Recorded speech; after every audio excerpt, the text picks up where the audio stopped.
Welcome back, Button Club members, to another episode of the Safe Sets podcast. I am one of your hosts, Shadow Fury, and with me is Ricky Icebeam. How are you doing today, my friend? I'm doing great. I'm excited because we're starting to see more and more about Akuma. We just got an Akuma gameplay trailer, and there's a lot of speaking arounds on the internet talking about potential season 2 balance leaks. Yes, and I've all that you might have heard at home.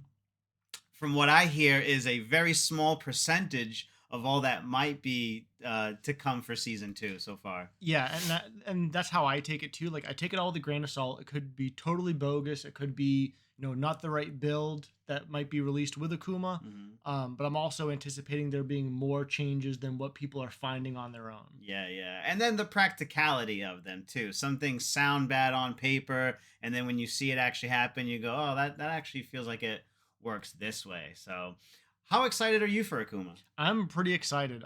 So I don't think I'm going to be an Akuma main. Yeah. I am interested in trying him out, and I know that a lot of my friends and just everyone in general, everyone in the FGC likes Akuma. Yeah. So I think even if I don't play Akuma, I'm gonna have to be very familiar with Akuma and how to fight against Akuma. Of course. So I'm excited for that. My excitement just keeps like stepping upstairs. Every other day that I see something else new that seems cooler about him, and in my head I was like, no, I'm really happy with Guile. I really shouldn't get off that character. And then I see some cool stuff with Akuma. I'm like, oh man, I'm gonna play around, maybe, practice mode. And yeah, the more and more I see, the more exciting it is.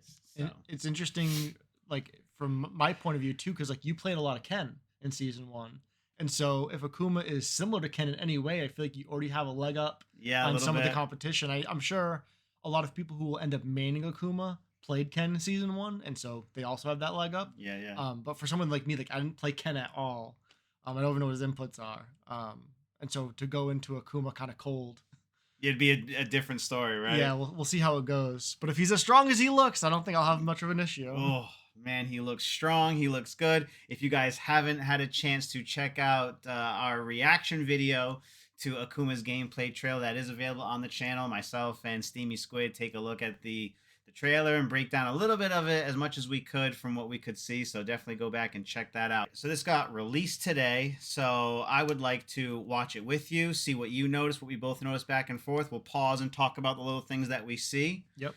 And let's just get right into it and start enjoying. Let's make sure we switch the screen over. Yes, thank you. Don't want to watch us just talking. Keep me honest about that, because I a couple of times even streaming, people were like, "Oh wow, that gameplay is really small." I'm like, "Oh, I'm so sorry." After the round, let me fix that. All right, so here we go. Akuma character guide.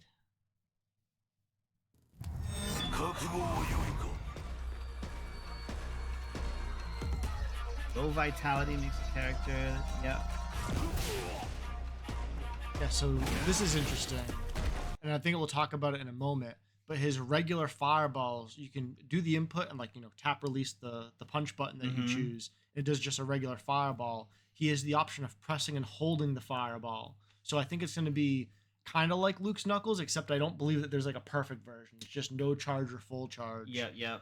But it'd be interesting if there's like in between charges. You know what I mean? Like, is he able to hold it for like a couple of frames? Yeah. And what does he get out of that, right? Because I think from what I saw earlier, maybe not to spoil it, but red fireball is as a separate input is gone. Yep. But it would be charging heavy fireball to its fullest potential, perhaps. I think so. To get that, so. Yeah, so I think it's just showing a bunch of his different tools. Do you want me to cut the volume on this and watch it in slow-mo? Would that be easier? Or do you think just let it kind of rip? And I think we just let it rock. Okay. I think it messes me up to watch it in slow-mo. Okay. Because I can't tell how fast things are. That's his new attack. Yep. Which is, I kind of feel like it's similar to Luke's Knuckles. It's like the Akuma Knuckle. Oh, that's true. Yeah. It looks so cool. The hot lava that's coming off of your opponent and his fist, I think is super, super cool. I think it's really good that they added like the flame lava thing, because otherwise it just kind of looks like a target combo. So this is showing you like, no, this is the special move. That's true, yeah. This I don't really fully understand. So he has I'm forgetting the name, the demon teleport, whatever it's called. but he can grab out of it. And so I'm confused about that. Like, is it that he has no invincibility when he's doing the teleport? Yes. So you can, from what I've seen earlier, I was watching, I forget who, one of the many, many YouTubers that are relevant and talking about this type of content, said that he was able to strike the opponent. He was able to strike Akuma when they were going in and out for their teleport. Yep. But his teleport will still cross up and go on the other side. Even when you hit him? Well, no, if you don't hit him. So he's not Right. invincible to hits, but I can't think of the term that they use. Right, but you can corpse hop. Okay. They called that in Street Fighter 4 because you would like knock someone down and then do like a light tatsu to like hop over the corpse. Oh yeah, okay. Wow, I've never heard that. Okay, cool. So yeah, so you can strike him out of it, but he will teleport around you, which will give him the extra 50-50 mix up. And the input has been changed for that teleport. Okay. Because it used to be DP motion and all 3 kicks. Or punches. Because the kicks would go further, punches would go less, right? I forget which is which, yeah. But he always had 4 different versions. So we had like DP input forward, DP input back, and then punches or kicks, and one of them went further and one of them went shorter. Mm-hmm. So basically one left him in front of you and one went behind you. Yeah. So the input for that has changed to just forward and or back with all 3 kicks. Oh, so there's only 2 versions of it. There's only 2 versions now. There's only a forward and back version, and it goes a set distance forward, so that's what will create the situations for the corpse hop, and even the side switch grab and all that. So you might think like, oh, he's going to be in front of me. Oh, wait, he's crossed me up, and now, oh, I got grabbed. So there'll be those extra layers there too. Yeah, and like you said, because there's only one version of it, I'm imagining that the distance away from you that he does it at will let you know, okay, this one's gonna land in front or this one's gonna land behind. And I'm sure there's a range where it's a little bit ambiguous, kind of like when someone jumps in at you. Yeah, for sure. Yeah, so I wonder if the teleport into grab is meant to like beat parries. And okay, yes. Because if the teleport, you can jab it and you can throw it, then it's well, it's not that good unless you have like a hard knockdown situation or like a setup. Mm-hmm. But then it's like, well, what if you're just like I'm trying to think like what if you do like an air fireball and then teleport and they go to parry the fireball, so you do the teleport grab. Yeah. And you could go behind them while they're still blocking the fireball to then get the grab from the teleport, right? Right. And I think you've watched this already on your own? Yeah. All right, cool. So we both watched this. We're both informed. We're trying to give you guys the information in case you haven't seen it. But they also got rid of. It's not called Demon Flip anymore. I think it's like Demon Rise or something. I'm calling it Demon Flip forever. It's yeah, right? So the Demon Flip grab is gone. That part of the mix-up is completely gone. Unless you spend OD, I think. We'll find out later. Okay. But yeah, if you do the regular Demon Flip, not OD version, I believe you can't go for a grab. And that's to also bring out. That's why in the trailer it shows him just doing it, dropping, and then getting the grab, because they're expecting, if you perfect parry, you don't want to eat the mix of high-low. Now you're right in front. You'll be in recovery frames of the parry and then get grabbed either way. All right, we have to actually watch it. I know. I'm sorry. I'm so excited. So his walk speed looks really good. That crouch medium kick, I'm assuming it's drive rush cancelable. It is. So it's going to be kind of like Ken, where like it's a problem. You have to know exactly where your spacing is. And I don't know if it's just because he's walking, but if you watch it one more time, it looks like if he was to stand still and do it, there's still some forward movement there. He's not staying in place, crouching and sticking out the kick there. Yeah, and it looks like it's the animation and not so much that the character moves forward. And I'm sure if you looked at like Akuma side by side with Ken's, they both, their character model goes pretty low so that their animation makes sense with how far their crouch medium kick goes. Because I think both of these characters have a very strong, far-reaching crouch medium kick. And I like how it looks like third strike crouching medium kick. You can see he's supporting his weight with his hand rather than just going low and sticking out the foot. How'd you get it to go perfect exactly to that? It's the demon within, okay? You don't know what I'm going to be able to do when I get this character in my hands.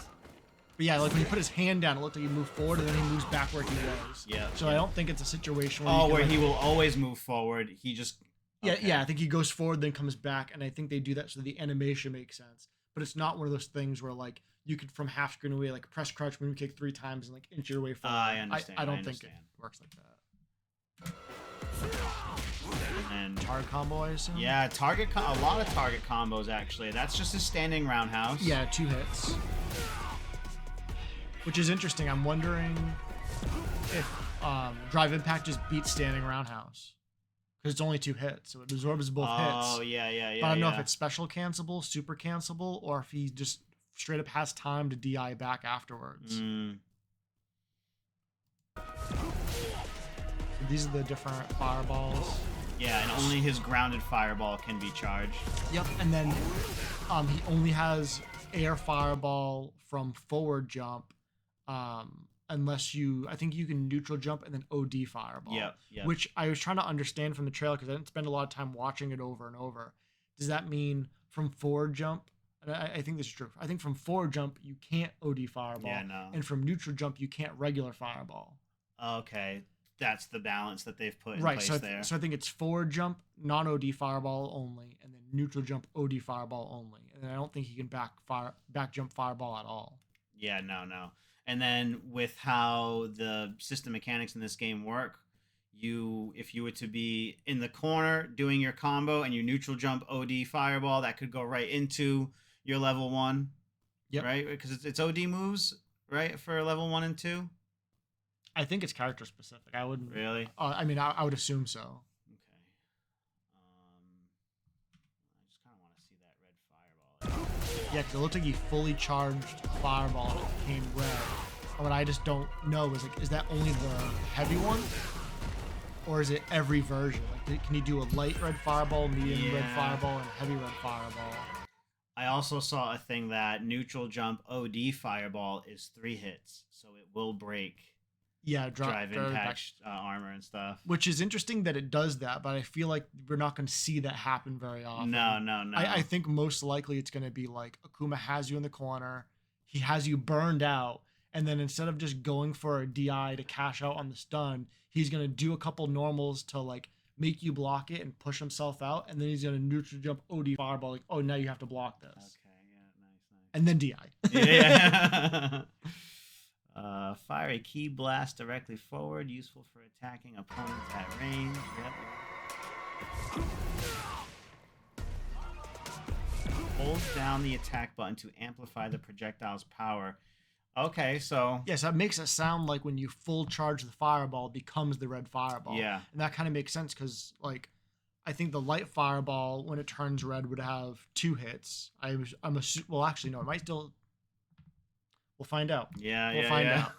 Because now that I'm thinking about it out loud, it's like, does it make sense to be able to have a non-OD fireball that gets 3 hits and breaks DI? That seems kind of strong. Mm. So maybe each one is only 2 hits, and it's just slow, medium, fast when you go light, medium, heavy. Because I noticed before it had 2 hits. 2 hits. Yep.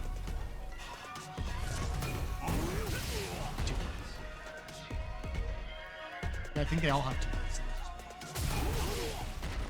Those are, can he charge the OD version? So yes, says naturally charging this version increases its potency even more. Okay. So let's see if it shows it.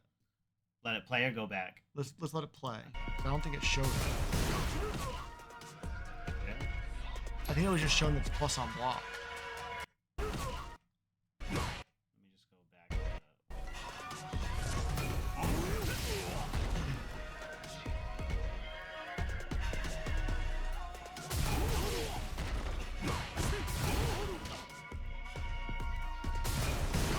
and then that was the red fireball version there. So the first one is just OD fireball, and it shows that. And then the second time, it was plus, and then that last bit was the OD red fireball. Yeah, so I'm assuming that because he jabbed after it, I think that was the developers trying to show you that the EX fireball is +1 on block, and then when he did it with the red fireball, he did stand medium kick. I'm going to assume that stand medium kick is like 6 frames. And so maybe that's trying to show you that the OD red fireball is probably +3 on block. Okay. Which sounds like a really potent shimmy tool. Yes. Because not only are you +3 and in throw range, but because the Akuma spent bar to get the setup, you assume he's going to cash out and do it and not go for a shimmy. this is the air fireballs. Yep. Yeah, so only on forward. And the different light, medium, heavy probably changes the speed and the angle. If you go, I'm gonna go back. I would like you to watch the angle of the fireballs. I thought were a higher pitch in Street Fighter V. They came more down. These look like they have a lot more horizontal travel than 5s, which might be a good thing. Actually, that looked pretty normal. Yeah, they looked about 45 degrees down. Okay. This is the neutral jump. Excuse me. Oh yeah. Yeah, so it beats DI, but I don't think that's going to be a regular situation that we see very often. Yep, light and medium are anti-air, so pretty standard. Nice little card combo there. Looking a lot like Ken. Yeah. Yep. And I love how you get the extra slam down just for the animation. It's just so cool.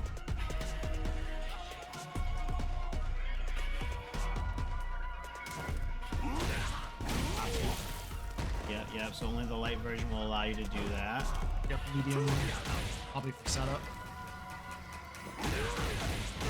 Yeah, so what's interesting, does it say on this screen? I remember when I was watching this the first time, it was saying that the light Tatsu and medium Tatsu will whiff on crouchers, but the heavy Tatsu will not whiff on a croucher. So if you're doing a combo and like 2 hits in, you're like, oh, this is hitting them, but they're crouching, then you have to know not to light Tatsu, or else you'll whiff. Unless you were to do... Now, I saw someone else break down, and there were normals that had them, that force stand, right? Yeah, force stand. I think it was the stand medium kick, which is like the knee. Yeah. And then I forget what other button was, maybe heavy punch? Maybe.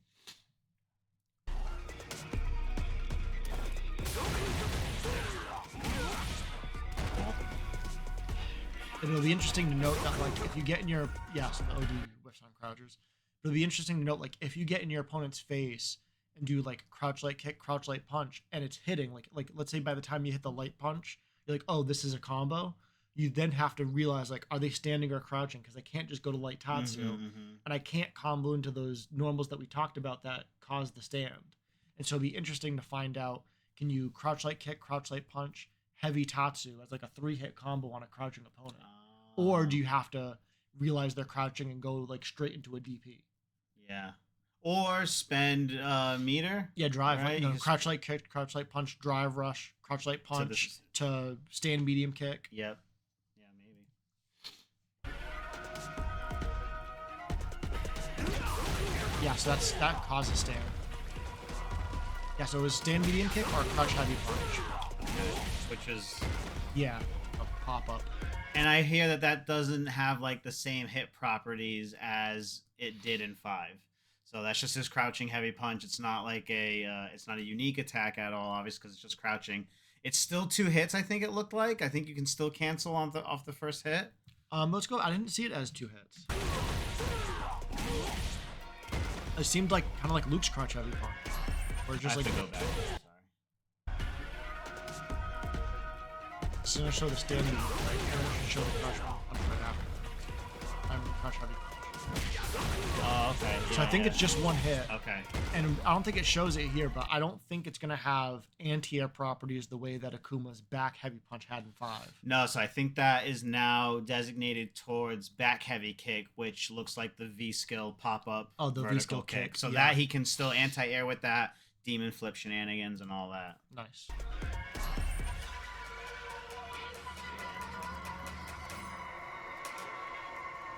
Air Tatsu.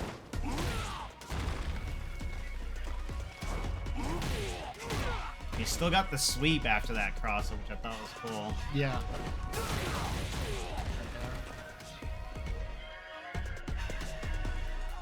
So, I think that jump medium punch is going to be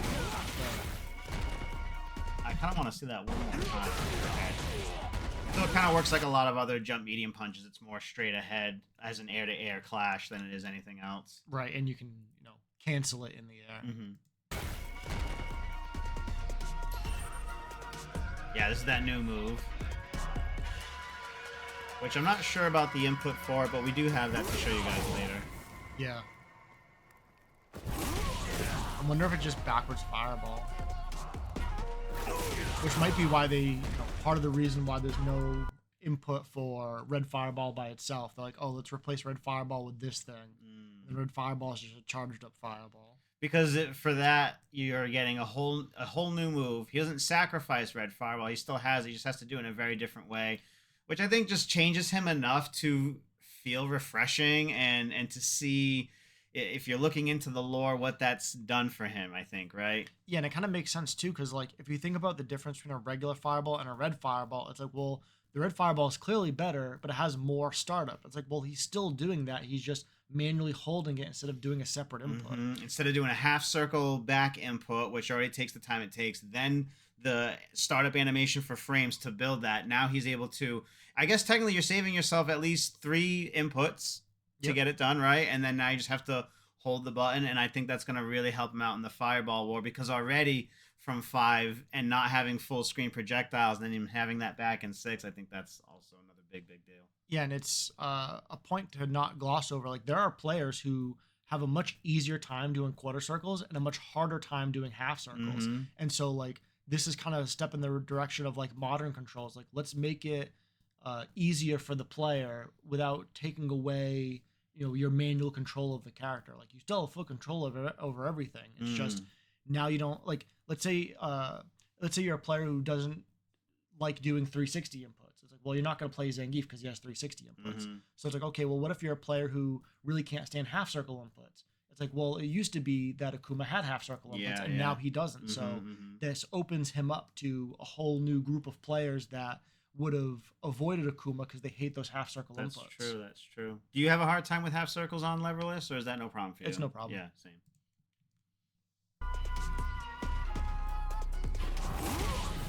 That looks so far. Move. That was almost jump in range.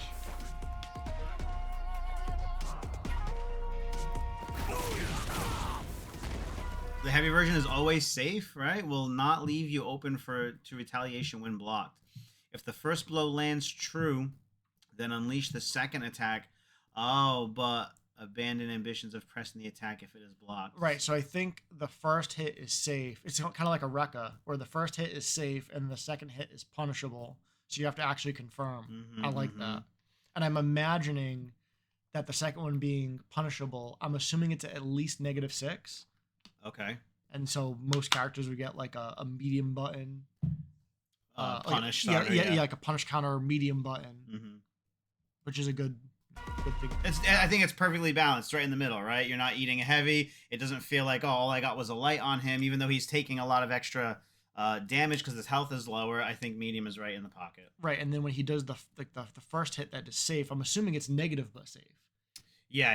And then if that's true, safe. Then it's like, okay, now Akuma went for something. It didn't work. He didn't mess up his confirm and go ahead and do something when he blocked.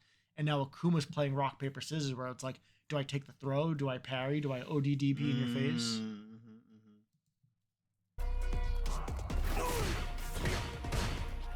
So what button was that Ryu just pressed? Was stand heavy punch. Okay. Yeah, that's his target combo then. Okay, so yeah, there you go. This is going to be really interesting for corner combos, because it's kind of like Marisa, where you get the wall splat. And then it was interesting that they showed that, because I'm pretty sure in that example, Akuma's negative after recovery. Yeah. But the idea is that it's your turn to get Oki. To make a move, and then if your opponent is maybe unaware of frames and is just shitting their pants at the fact that you just demon teleported right into their face after knocking them from middle of the screen. Yeah, that could be something. Yeah, but it will be interesting. I think it shows in a second where when you get the wall splat, if you're already next to your opponent in the corner, then you get to extend your combo. Yeah, there you go. And so that's what I'm saying is, like, let's say you're in the corner and you're burnt out. Like, he can do the combo. Like, he can combo into the OD to extend his combo. And then in the middle of the combo, he could just go right into DI. It's like, good luck reacting to this with your super. Yeah, basically. Demon Raid. That's what it's called. I'm calling it Demon Flip for the rest of my life. Wait, does he even flip anymore? There's no flip. That's why it's a raid. He's not even flipping anymore. I've been doing a pretty good job of calling EX attack OD attacks, but I'm not fixing this. He's like, this one I refuse to change. I just know I'm gonna mess it up. It's demon flip forever.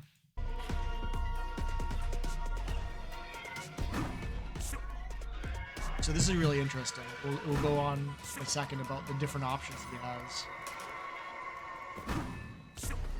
It's also interesting. It shows the OD version is like a auto spacing.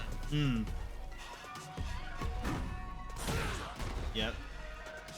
So it's really So if you don't do anything, it slides and it's plus on block. Yep. There you go. Demon Guillotine. So that is an overhead. Yeah, oh yeah. And I think it's safe, if not plus. Does it say right here?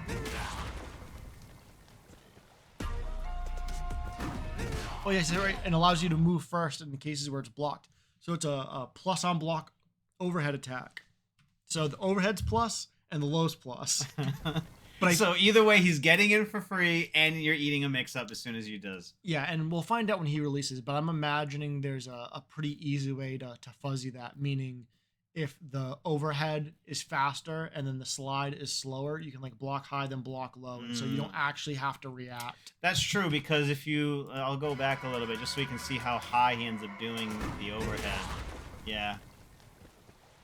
Yes, I think you can block high, and then when you realize like, oh, he's past the point of going for the overhead, now I'll block low. Okay. Yeah. And the real hard part about that is what we'll talk about in a second. I think he has 3 options. I think he has high, low, and like cancel, where he lands on the ground and recovers pretty much immediately, and he can go for a throw.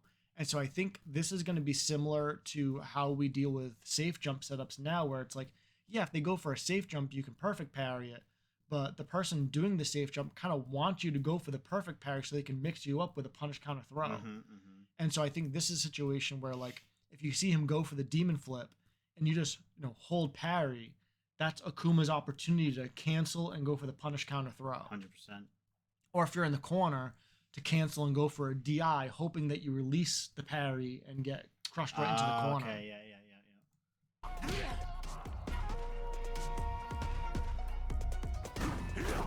Okay, yep.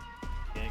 Oh, so here's the kick too. So I wasn't even talking about this yet. So I think the reason to go for the dive kick instead of the overhead blade punch, the overhead blade punch is an overhead, it's plus on block, but I don't think you can combo after it. And so I think the demon flip kick is meant for like a combo extension. Yeah. And same thing, if you land it low enough on them, like probably from the knee down, it should be plus on block. And then if you block it from the knee up, it's negative on block. So it's really on the Akuma player to know their spacing, do the kick so it's plus. But I'm also pretty sure when you block it in a situation where it's plus, there's enough pushback where Akuma has to like walk up to go for a throw. Okay. And so I think it's like the quick easy thing is like dive kick so it's plus, and then crouch medium kick fireball, and then your turn's kind of over. And if you want to go for the fake thing, you do dive kick, walk up, throw, which could probably get jabbed. And I think this is what I was actually talking about, is the angle of this. This, I think, matches the angle of his fireballs, where I thought before it was way steeper of an angle that he hit at when he was doing it. Yeah. Oh, there you go. Yeah, so that one was too high, so it's punishable, and then that one... There you go. So that looked like, I think that was a combo. And so that'll be an easy thing for Akuma players to do, where it's like, yeah, I'm going to do my dive kick. I'm going to space it so it like makes contact from the knee or less. And if it hits, it's a combo. If it's on block, it's plus. So basically they can pretty mindlessly do the dive kick, crouch medium kick fireball, and then they don't have to confirm it. Yes, this is the cancel. Okay, yeah. And so this is, I think, is supposed to blow up parry. So if you don't want to deal with high-low dive kick. Yeah, it's saying it right here. Yeah. And he's just going right into it. So yeah, opponents may attempt to counteract your demon raid assaults with your drive impact or parry. If they do demon swoop to land earlier than expected to reduce their efforts to not. So this is my favorite one right here. So he goes to do the demon flip, and then he DIs, and he lands and DIs back. That's so sick. There's a lot of information in this. Look at that. Yeah. And so I think the correct answer is if you see the demon flip, you just ODDP. Yeah.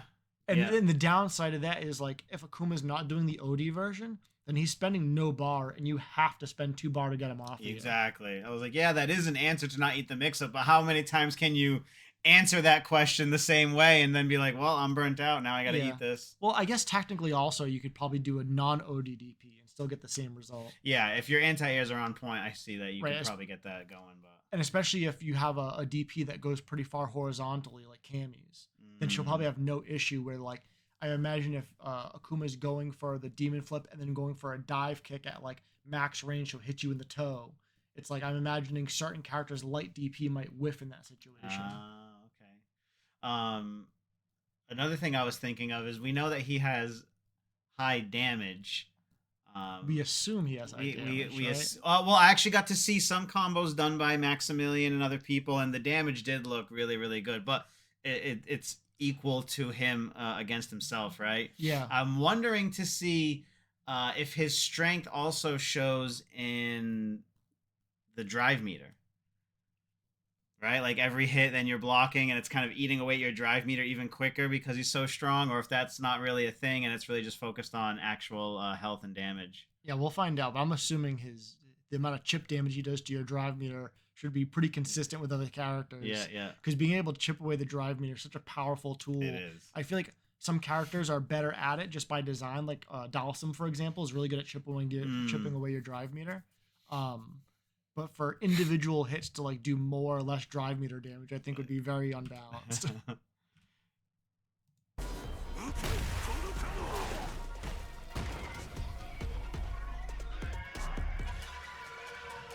And this being full screen, right? Like, man, he's in there.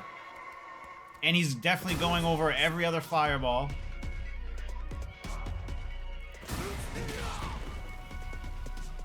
Marginally faster in this version.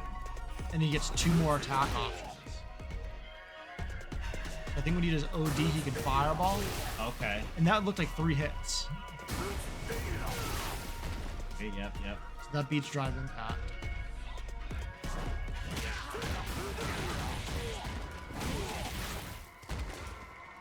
Oh, the second edition is the Air Tatsu. So he can demon flip into Tatsu. Oh, okay. Let me go back. Yeah, okay. Which he had in 5, but it's good that it still remains.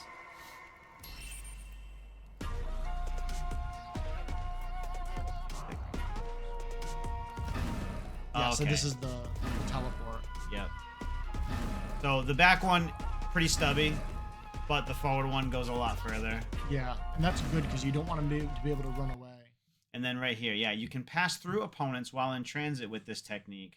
Should you catch a foe unaware, this becomes a powerful means of switching sides. However, do not rely on it too much as it is vulnerable to attacks. Yeah, so there's no invincibility. I forget the word that they used, but it's perfect to describe being able to go over. Yeah, and that's just press and grab at the end of it, which I think is so cool.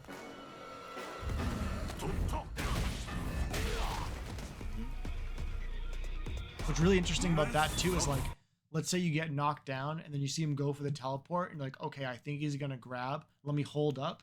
In Street Fighter 6, it's like you can meaty throw and then still DP someone if they hold up. So like, holding up is not gonna beat that setup. Or that back heavy kick pop up. It would become more than just a DP. Now it's almost a full on combo. So, and I'm not gonna lie, I love his new costume so much. Yeah, I have no interest in playing the classic costume. I kind of agree with that. I mean, it's cool that they have it. Yeah, it's necessary, but it's not as cool. No, it's not. So this is Super 1. Yep, which I was so proud to be right about. But then he has so he can combo into it. Then he has an Air Super 1. Yep.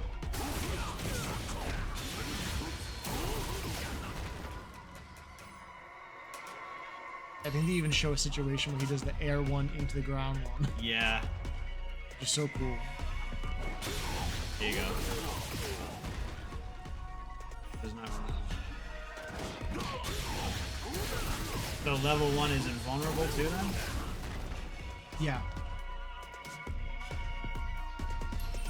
But not the air one. Yeah. That was cool. He did jump medium punch level 1 and then grounded one.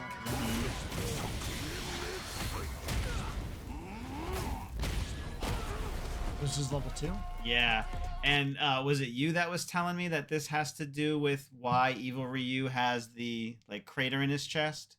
I don't know if it was me. Uh, I don't know if Probably I know not. right. So, someone was saying that it's a move similar to this that I think they've made basically. It's like canon in the story, but they now has it because when you see it, him hit it, and the Ryu's back, it kind of has like an explosion outward too. Mm-hmm.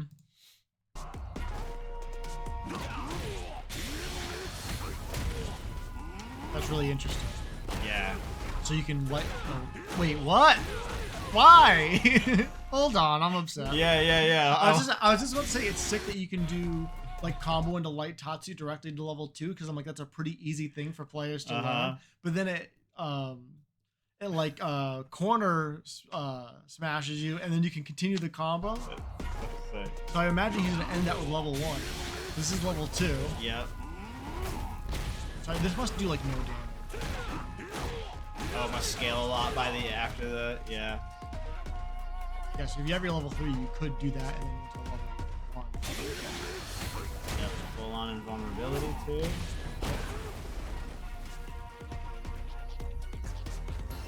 Yeah, a lot of this stuff actually reminds me of Luke. Yeah. When I was watching Vesper Arcade today and he's going over some of the things, he was like, "Oh, kind of like Luke, but better." Yeah. And he did that like several times, especially with his level 3 and all that.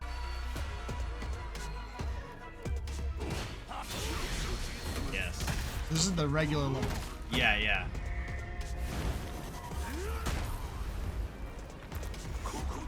I think he has a level 3, he has a CA, and then the demon as well. Yep. So 3 different level 3s basically. Yeah.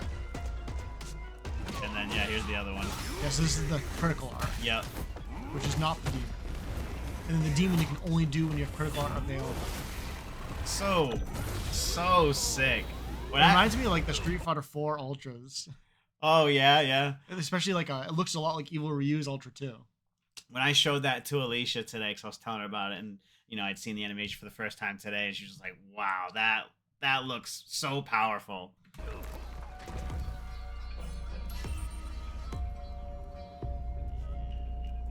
So this also has some information here.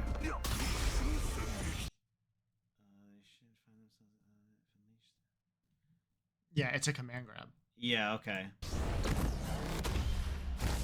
You can't jump after the animation.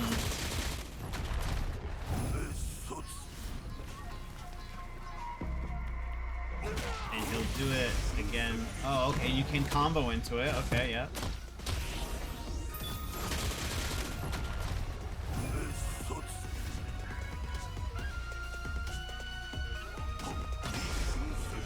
Yeah, this is important. Can be jabbed out of.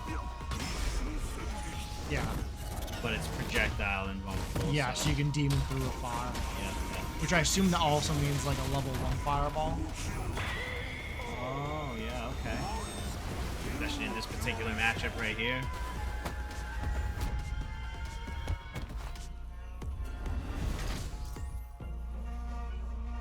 Good lord. I can't wait. We're less than 2 weeks away. Good lord. So there is a lot to unpack there. What was some of your favorite things that you saw there that really stand out for Akuma? So I mentioned it before. I like that the light and medium Tatsu whiffs on crouchers. That gives the Akuma players a little bit more responsibility in doing the right thing at the right time. And so that means if you run into a quote-unquote weak Akuma player and they're making those kinds of mistakes, it should be pretty easy to beat them for that.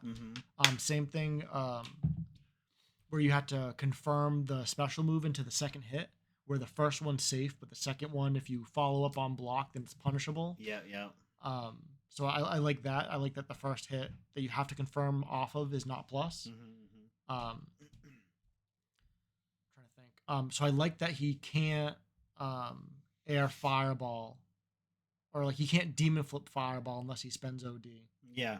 So I like that he has a lot of options, but they're kind of compartmentalized so that at each thing that he's doing, it's not like he has 6 options off of every single thing he does. It's like this option he has 2 or 3 options. This option he has 2 or 3 options, and so it's a little bit easier for the opponent to defend against some of these things. Of course. Makes it a little bit more fair.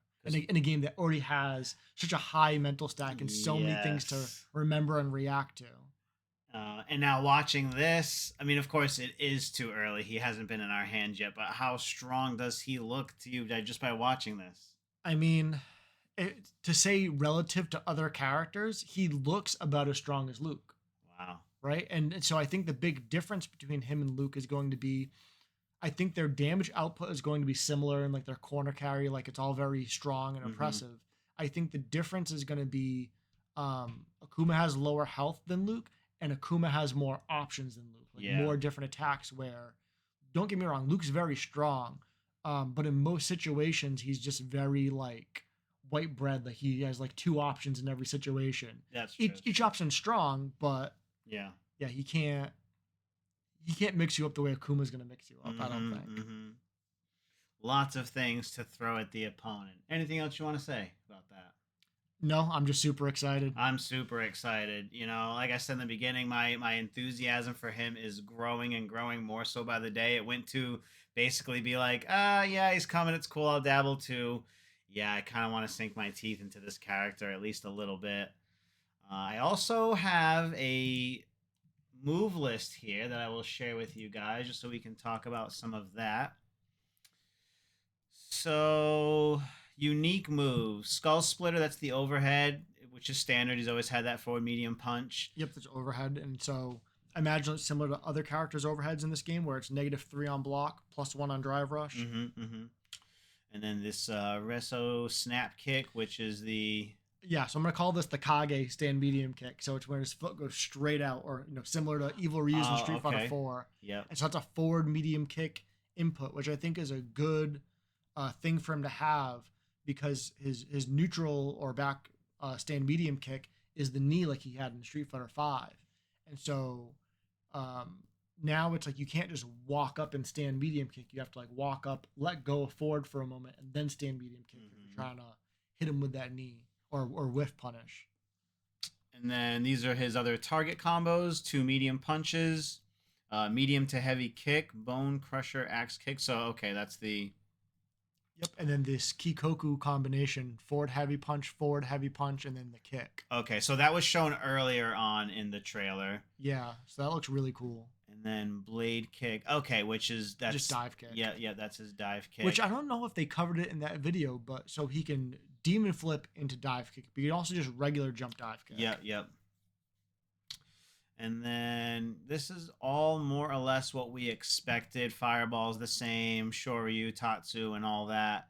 Adamant Flame is quarter circle back punch with the forward punch confirm. Oh, that's the follow-up, I see. Yep. Yeah, so I'm assuming that the quarter circle back punch is negative but safe. And then the forward heavy punch follow-up, if you do it on block, is punishable. We'll find out how punishable. I'm assuming it's at least -6, because I think that they really want to punish the player for making that mistake. Of course. I'd be really shocked if they made it like -4, or like it's -5 or 6, but you can space it to be safe. Like that doesn't sound like the direction that they're going in. And then Demon Raid, not Flip, is now... I'll do my best. Demon Raid is now quarter circle forward with kick, which I was wondering what they were going to do. I actually assumed they would go back to DP kick. Yeah, but I'm glad it's this way. Me too. I think that makes a lot more sense. And then these are the other things that you can get out of all that. Yep, so Demon Raid, I almost said Demon Flip again. Yeah. Demon Raid nothing is the slide, plus on block. Demon Raid punch is the overhead blade, which is plus on block. And then the blade kick, which is essentially the dive kick. And then the demon swoop, I think that's really interesting. The input is just down to cancel it. Kami's is like that too. It's just hold down. So yeah, I think that's really interesting. And then OD into Fireball, OD into Tatsu. Yeah, and then this is his Demon Teleport. So back or forward with 3 kicks, and then... Oh, I mean, this is kind of common sense, but he can't do the throw off the back one. Yeah. Because it's like it's kind of like almost like a shimmy, a built-in shimmy. He's gonna, and that's kind of what they showed in the original reveal trailer. Was he backed up as Ryu did something, immediately went in with the teleport and got the grab. And I'm glad this is simplified. Yeah. And I'm glad that the grab afterwards too isn't anything super crazy, because if they were to simplify this but then add difficulty to the grab input, like imagine doing forward 3 kicks but then half circle back kick Yeah, or yeah, something, yeah. you know, like a regular command grab. And then Yeah, so level 1 is double quarter circle forward punch. Level 2 is double quarter circle forward kick. This is interesting. And then I'm confused. yeah, that just took me for a second.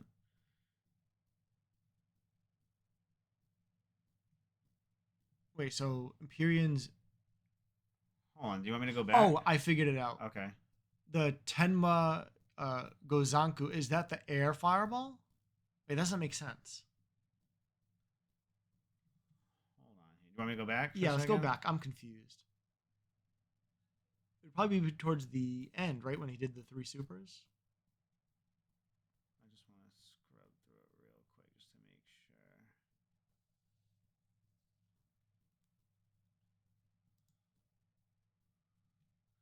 Demon Raid, okay.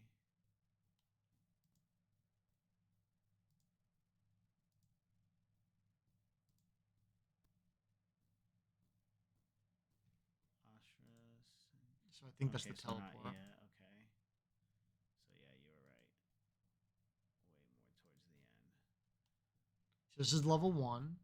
And what is it? Masatsu Goharu. Okay, yeah. Right. And so is the air one also called that? Or does the air one have a different name? So this is the air one. So, oh, wait a second. This makes sense. So the air one is kick, so you don't accidentally get air fireball. Oh, okay. They're making a change like that from what I understand with Cammy also. Her level 2 will now be double quarter circle punch instead of kick, so that when you're doing your dive kick shenanigans, you're not accidentally getting level 2. Interesting. So that's actually cool, and that'll make it feel like something different. Okay. So that's level 1. The second row is also level 1. Yep. And then the Empyrean's End is level 2. Mm-hmm. Oh, so this makes sense. So I was confused because the second row, the Tenma Gozanku and the Sip of Calamity had the same input, but the Tenma Gozanku is airborne only. Yes. And so then you have the grounded one. Okay. Yeah. And then Raging Demon, of course, is Raging Demon. Unless, yes. So I wanted to show, is it here? Right here. So these are modern control inputs. And so for anyone who's not aware, when you have modern controls, you can do special moves with a button in a direction, and you can do supers with a button in a direction, but you still have the option to manually input your specials or your supers. So it's kind of like the best of both worlds, where you don't get the reduced damage output of the modern control input. And so what's interesting here is if you look at the very bottom row, so this is the modern control way of manually inputting his Raging Demon. And it's not just like you still have to do essentially 3 different buttons: light button, medium button, heavy button. Mm-hmm. But if you go back a screen, this is the shortcut version of it, and there is no shortcut version of the demon, meaning you can't do it with a single input. Yep. Which I think is fair, and obviously that was the biggest fear of a lot of people is, oh, wait until you see that modern Akuma doing his simple inputs Raging Demon. And so I think that makes a whole lot of sense. And then you pointed out, I said that this looked exactly the same, because I was also accommodating for this as like a forward almost input. Yeah. But yeah, it's missing the forward, and since as a modern player you only have 3 buttons to worry about: light, medium, and heavy, regardless of punch or kick. That's decided by the game. So, I think this is fair. Yeah, it's light, medium, heavy. Yep. I think it's fair. You still have to put in that little bit of extra work to get what is known as a very, very powerful finisher. And maybe that could also help players bridge the gap even easier. They could say to themselves, well, I'm playing modern because of this, these, and that reasons, but if I'm able to do this, maybe I should dip into classic and see what I can get done, because with the omission of half circle inputs now, Yep. everything else is a lot more simplified for him. So cool, cool. So let's get rid of that, and I'm all set with this too, right? Do you want me to leave that up in case we have to go back for anything? We can leave it. Okay. Oh yeah, what? Okay, so this had a couple of extra little notes to add. So it says here, classically has returned his low HP of 9,000 points. Yep. That makes total sense. That's within the glass cannon archetype that is Akuma. Fastest walk speed in the game, outdone only by Super Art 3 Kimberly. Which is really interesting because, like, so if he has the fastest walk speed, and in the Super Art 3 Kimberly has faster walk speed, this doesn't say whether he's tied at the fastest walk speed with anybody else.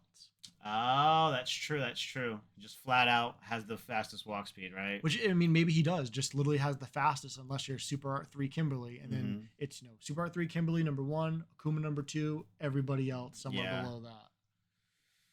What else does this say? Flip is now quarter circle forward, which we mentioned. OD flip is homing, fast and has full screen range. Flip can be canceled, land by pressing down. Okay, we talked about all that, how safe it was and all that. Fireball game is strong with this one. Hadoken is chargeable now. Yep. Instead, regular Hadoken has 3 levels of charge, with level 3 being Shankunetsu. I'm saying that right? Level 1 is fast and very safe on block. Oh, okay. That's still talking about the charge levels of the fireball. Medium is invincible to projectiles. Heavy version is fast on startup. So good in combos. Yeah, so I wonder if you can combo like crouch light kick, crouch light punch right into heavy Tatsu. Teleport is now forward or back. Pulls 3. This is punches. This is punches, but it was kicks it's from what kicks, we saw. Yeah. No invincible. Used mainly for mobility. And the new move, Congo Burning Fire Jet. Okay, yes, the new move. I also in Street Fighter V, when you did Red Fireball, there was like extra burn damage on that. Yes, yeah. The bar would turn fire for like a millisecond. Yeah. And so it would do extra damage that way. And so that is no longer part of the game. Good.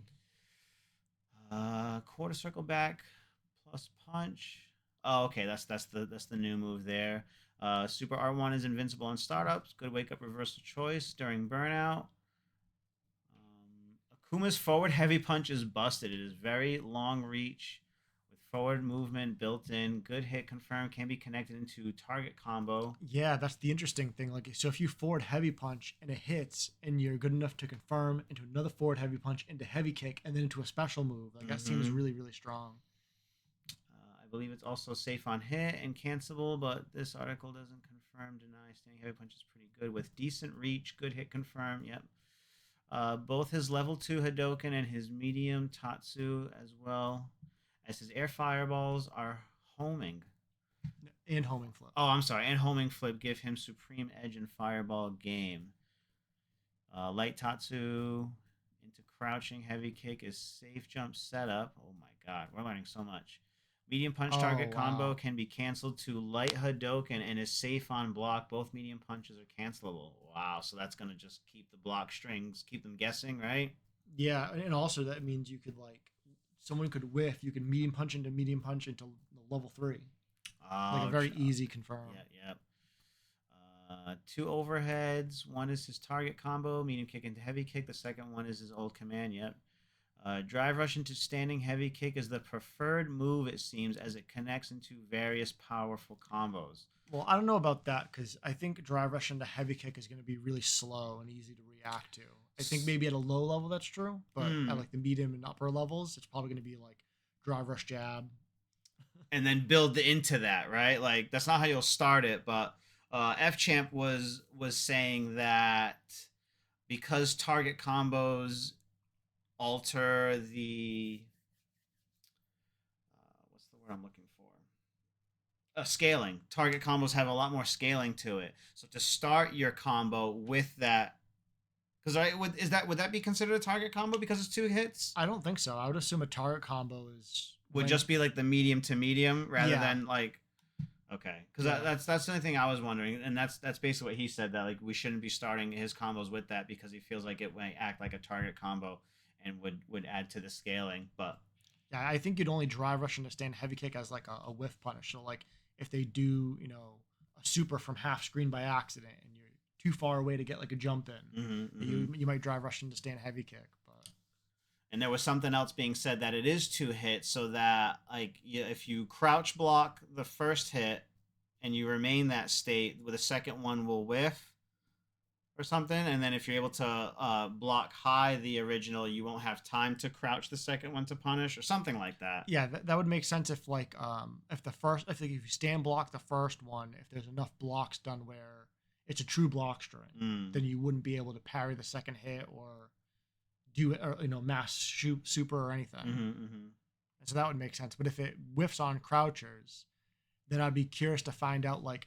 can you like duck the first one and then perfect parry the second one, Oh, okay, yeah. or just duck them both and then whiff punish. Yeah. So a lot remains to be seen. All the details about Akuma for the end of season 1, the technical beginning of season 2, Yep. will be here shortly. We are, what did you say, 2 weeks away? Less than 2 weeks away because Less he's than 2 coming out weeks. the 22nd, I believe.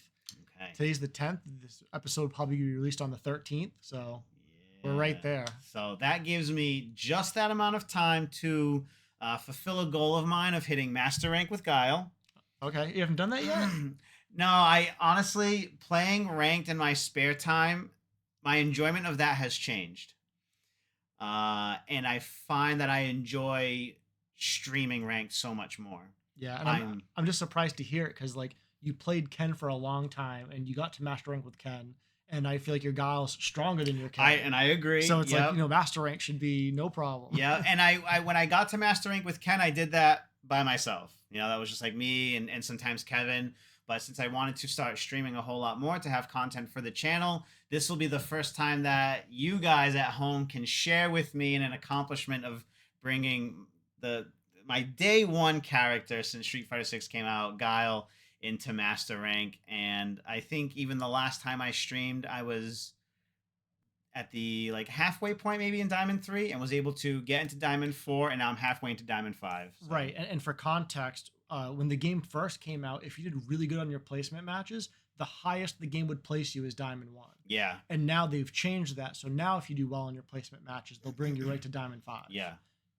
So I am right on the cusp. Honestly, the next time I do some ranked matches, which I'm hoping is tomorrow night with my brother, that I'll be able to make it into master rank with Guile, and that'll give me some time and room to learn a new potential character that I have kind of in my brain, someone else that I want to try, and Akuma. So we got a lot going on, but honestly, it feels really great to have amassed all this knowledge about 2 characters. Yeah, It feels really, really good. Yeah, it's like it really is starting to feel like all of season 1 was like just like training. Like we learned so much from the game being new to feeling like we're competent to then going to the next level. Pretty much all of our friends have master rank now. Yeah, That's not a thing. So now I feel like we're all like gearing up for season 2, ready to hit the ground running. Yeah, I'm very, very excited. And I'm personally, I know a lot of people might find season 1 to be kind of dry because it was lacking a lot of updates. For me, I think it was a great thing. It really got me to get my footing in this game and not worry about a lot of balance changes. Contrasting to Tekken 8, which has seen a lot of little balance updates. Thanks to Iato, I'm able to keep up on them a lot more, but it's a lot more to keep up with. I feel like the 3 or 4 months of Tekken has had a lot more changes and going on than Street Fighter, but I'm happy that I had all that time to learn the characters and the game, and I'm also looking forward to season 2. I'm not in that mode where I'm like, oh, I don't want them to change my game. I know it so well now. I'm welcoming it. I'm interested in the change. Yeah, and looking back to like what happened with Street Fighter 5, like Street Fighter 5, I was begging for changes because it needed it so badly. Where Street Fighter 6 released into pretty good shape. It really did. We were very lucky. So it'd be exciting to get more changes more often, but the game doesn't really need it. And to your point, it really serves the players to have solid footing and to know like, okay, nothing big is going to change in the next 4 months. So if you have a big tournament coming up, let's say you're a pro player and Evo is going to be at the end of the summer or whatever, that like, oh, I can grind this character and trust that he's not going to get nerfed 2 weeks before the tournament. Exactly.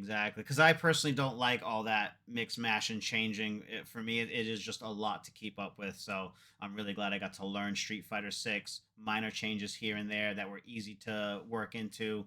And now we get to look forward to a whole new game so we can get more players back into it that might not have been playing a lot because they've been waiting for Akuma or waiting for something to spice it up, which is our next topic for tonight's podcast. New Season 2 balance changes for Street Fighter 6 include buffs for Manon, Jamie, Zangief, and even Luke.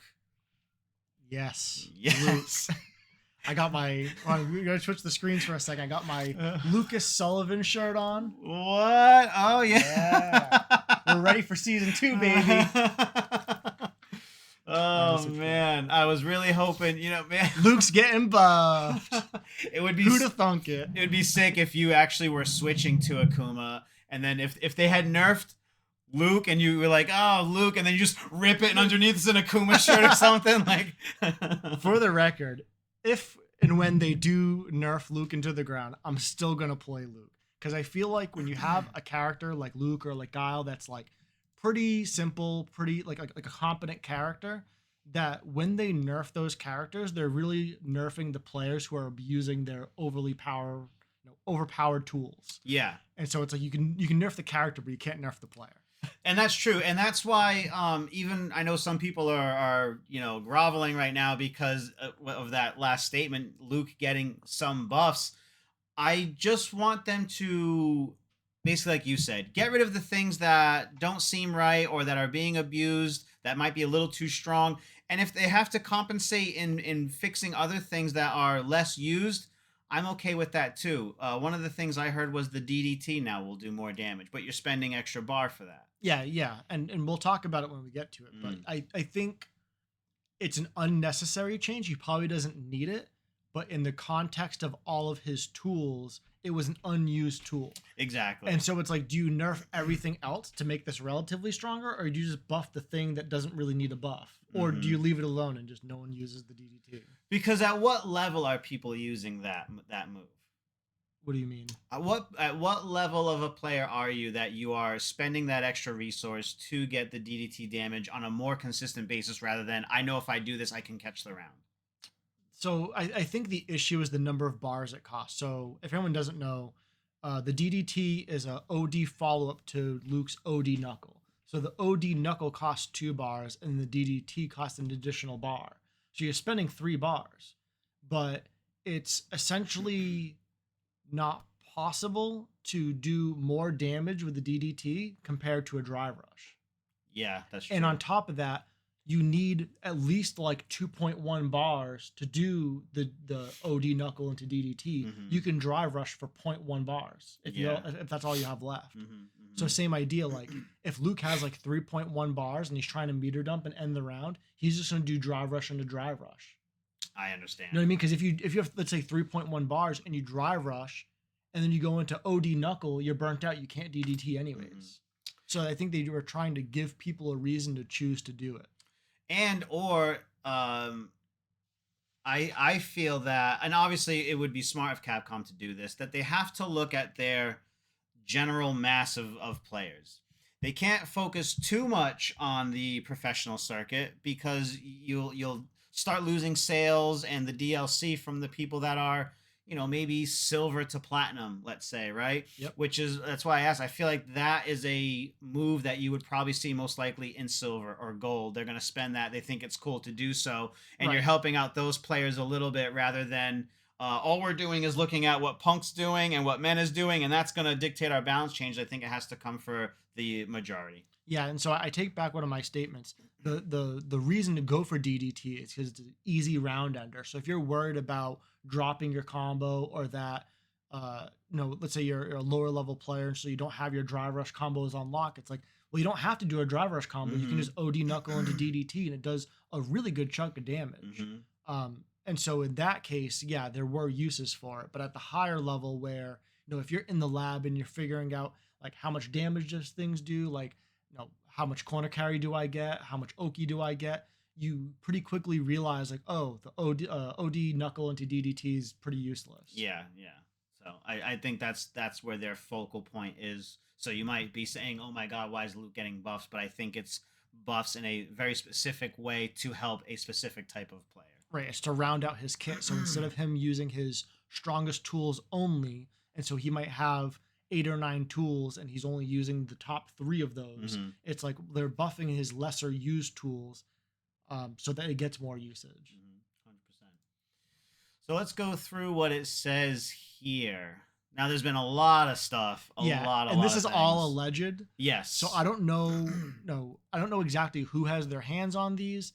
I don't know exactly what version of the game they're playing. Obviously, this is not the exact version that we're all going to get. It's most likely a similar version or identical version, but we just don't know that until it actually releases. So please take everything that you hear with a grain of salt. 100%. Some of this might not end up being true, and there might be even greater changes that we're not hearing about because it's not in the build that people have their hands on. That's true. Yeah, because Japan got to try out Akuma early, and that's the build that people were referencing. There was no cell phones allowed in that facility, so no one could be, which is why you haven't seen, camera phone footage of Akuma doing anything. It's all been people who have gotten the build early, like Max and Vesper and Justin Wong and things like that. I'm kind of surprised no one snuck in like camera glasses. Anything. I know. Can you imagine? But the chance of not being invited to the next time or something, right? Like, oh, that's it. Yeah, I'm sure they'd figure out who it was. All right, so what does it say here? Manon is poised to apparently receive a few buffs, like back heavy punch now connecting with the overdrive, Renverse kick follow-up. Her metal level will also increase the amount of damage Manon's level 3 super and critical art do. Okay, that's interesting. They don't say just how much. Expect that it's absurd. Okay, wow. Which she really didn't need, but we'll take it. Yeah, she really didn't, but I mean, I would always say when it comes to balancing a game, I have a hard time being like, this is what the game needs. I feel like it really, really needs this. I have no idea. Yeah, but this change really makes me believe, like, Manon's already being considered like a low tier coin flip character, and I feel like they're doubling down on that. Like, yeah, we're not going to make her balanced. We're just going to make her do more damage when she guesses right. All or nothing, right? Yeah, high risk, high reward, basically. Exactly. So does this show a little bit over here? Let me see. I think it's just a clip. Oh, okay. I just saw an image.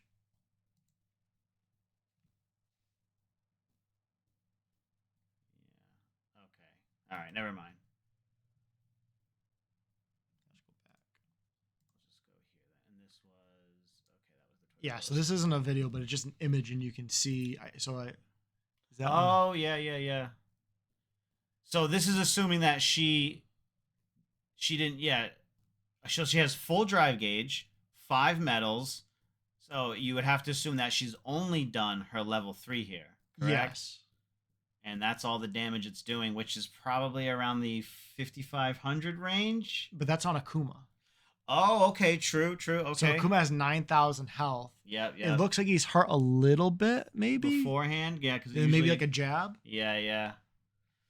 So okay, so take that with a grain of salt, also, I guess. But I mean, it does a lot of damage now. So if it's buffed at all. Oh, look right here. It says level 5 Cian Honda, who has 10,500 HP, around 51 to 5,200. So that was pretty close. Yeah. Yeah. Okay. So there's a visual representation for you guys right there, so you can see and that's the the amount CA of damage. version. Okay. True. Yes, because she is yellow. Oh yeah. Okay. Well done. Good job. Look at this guy. I pay attention. This guy's on it. Zangief could special cancel the second hit of his power stomps as well as crouch heavy punch, launching, ground bouncing on punish counter for a new combo potential. And I also heard that with those power stomps, he's able to. There's 3 of them, and he's able to, or he can put you in a mix-up situation after the second one. He doesn't have to do the third, so you can guess. Yep. Jamie's also got a bit more combo sauce with his crouch medium punch going from +3 to +5 on regular hit. And that's really good because I think, if I remember correctly, Jamie Stan light punch is 5 frames. which leads to a turret combo. Okay. So it seems like he can crouch medium punch and go right into a turret combo without counter hit. Okay. Okay. Well, it was previously known that a blocked sumo smash will put him out of command grab range. This individual says E Honda's butt slam causes a hard knockdown on hit, which means the opponent can no longer back roll out of recovery. Oh, interesting. Justin Wong claims Honda's crouching medium kick becomes special cancelable while Sumo Spirit is active too. Well, that is pretty big. It's big, but I really think Honda players were hoping crouch medium kick would just always be special cancelable. So it'd be kind of similar to Blanca. Oh, okay, okay. Because I people are complaining about Blanca right now being a little bit overpowered. And I feel like a character like Blanca having a special cancelable crouch medium kick, it really puts him over the top. And so then to compare Blanca and Honda, who have always kind of been like the yin and yang of that archetype, it's like, well, Honda not having that tool and Blanca having it kind of doesn't make sense. Instantly. And that's, one goes up the tier list, one goes down the tier list. So to buff it, to make it special cancelable only when he has the Sumo Spirit active, it's kind of like it's halfway there. It's moving in the right direction. Yeah. I'm sure Honda players they'll take it. It's better than nothing, but not what they were hoping for. No. And because there's been a lot of talk about Honda nerfs. So every Honda main was kind of in the background crying. But nerfs will always, kind of like your losses, they stand out twice as much as the buffs. as your buffs and your wins. So yeah, I feel like honestly, if you enjoy both characters, there's really no reason for you not to be playing Blanca right now if you like Honda. Yeah, if your goal is to win, play Blanca. Yeah, 100%. Kimberly can cancel OD Bushin Senpukyaku into her aerial level 2. So that's cool. So she'll get rewarded for that hit going into level 2. Yeah, and her air level 2 will see more usage now. Yeah. Luke is getting his crazy jump heavy punch nerfed. He's apparently going to see some buffs too. Luke could combo heavy punch into light flash knuckle while the damage to his DDT follow-up on the OD flash knuckle has been increased. Note on the footage here though that Akuma has around 10% health less. Okay, so let's just... Semble. C'est ça vraiment un de ces gros changements. Ah oui, son DDT fait aussi beaucoup plus mal. Yeah, so it's hard to see if it really does more damage because you're looking at it on Akuma. Yeah, I just want to see it one more time. I was messing around with the level. Oh my god, yeah. I mean, still, it doesn't. If is that? Would you say that's about 10%? The difference there, maybe. Well, it's tough to tell because the bar isn't 10% shorter. The bar's the same length. Oh, I understand. You know what I mean? So like, yeah. Oh man. It might. I mean, if it's buffed, it's probably by not a lot. Mm. Because I'm forgetting now. Like, I think if I'm remembering correctly, I think just like a raw OD knuckle DDT might do like 2,300 damage. Okay. And so it might have buffed it to like 25 or 2,600, but it's not like 3,000. Yeah. Capcom, why are you buffing the top tier? So let's watch this really quick. Yeah. So here's the thing about that change. It's really rare that Luke is going to be able to hit a stand heavy punch. I was talking to Temper about this earlier today because Temper was like, oh, that means he might be able to do like a punish counter crouch medium punch right into stand heavy punch as his combo. And I was like, well, no, because crouch medium punch is only +5 on hit. So punish counter makes it +9 and his stand heavy punch is 10 frame startup. Okay. So he's never going to be able to combo into the stand heavy punch like that. The only way you'll really combo into a stand heavy punch is if you get like either a punish counter or a dry rush back heavy kick. Okay.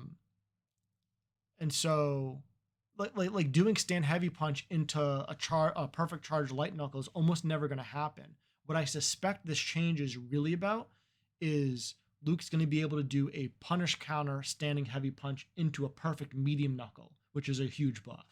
Oh. So So we're not getting the whole story here. I'm assuming so. So I'm assuming that if you whiff in front of Luke and he whiff punches you with stand heavy punch, like right now, if Luke whiff punches you with a punish counter stand heavy punch, all he really gets is like a not charged heavy knuckle or drive rush, like stand heavy punch into drive rush. And so I think, or actually, so you can punish counter stand heavy punch right now into the perfect charge light knuckle.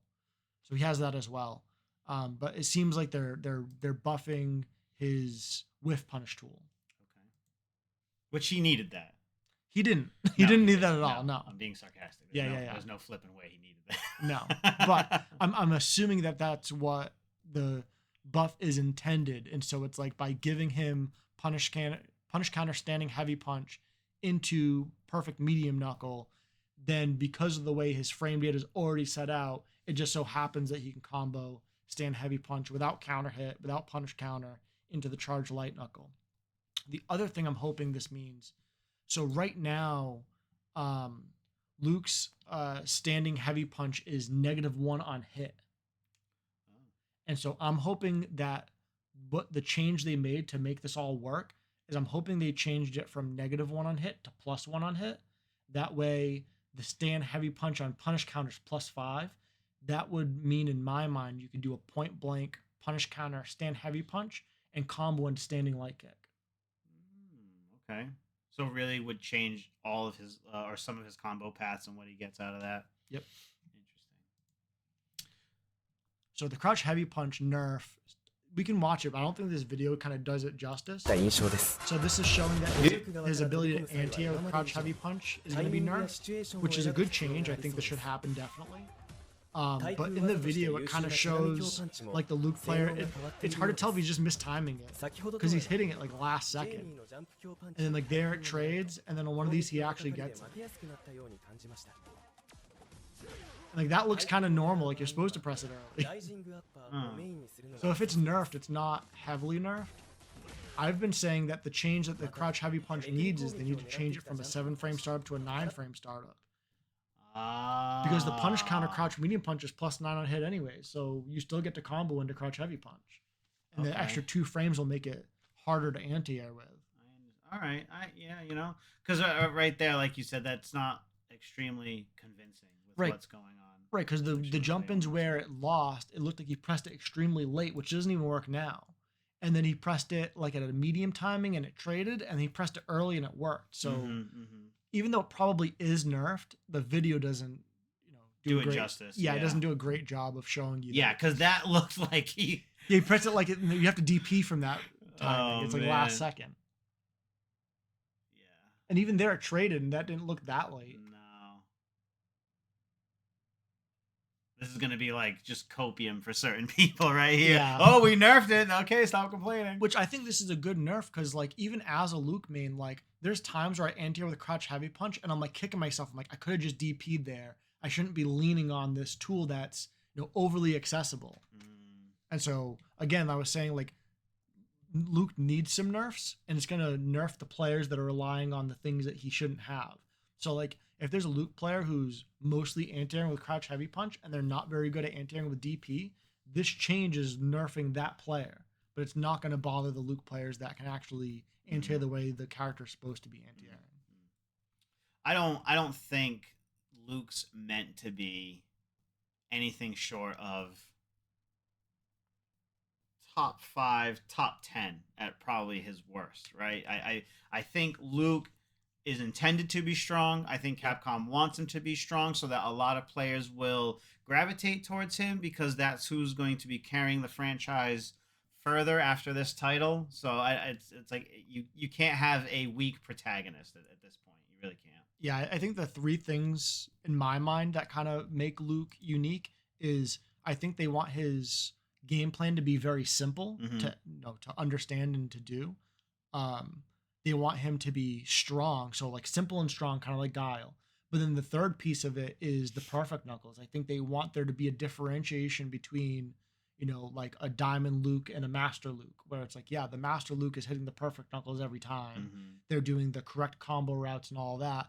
But the character itself isn't complicated to understand. Yeah.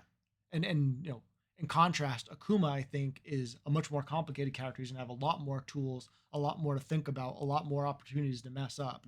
So I feel like it's kind of like Luke and Akuma are kind of like opposites, where like Luke is simple and hard hitting, and then Akuma is complicated and hard hitting. So it's probably going to be easier to defend against Luke and harder to defend against Akuma.